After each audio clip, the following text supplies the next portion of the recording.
Hello friends, today I am going to show you how to use the Subscript and Superscript option in MS Excel, because most of the people are not aware about these particular options as it is readily available in MS Word.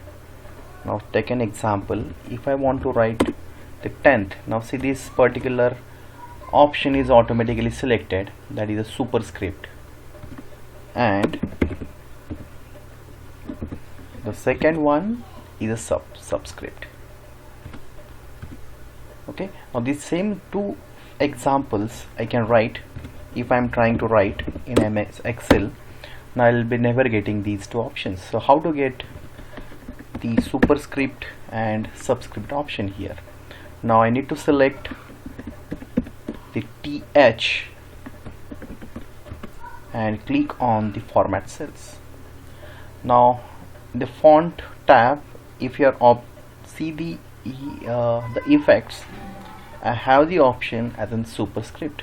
I simply select it and press OK. Now see, automatically it will be observed on the power side. Now next one, now sometimes we are using log to the base 10x or log to the base 2x.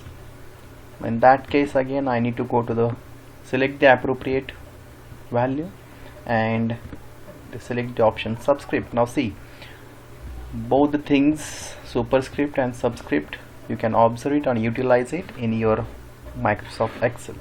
Thank you, sir.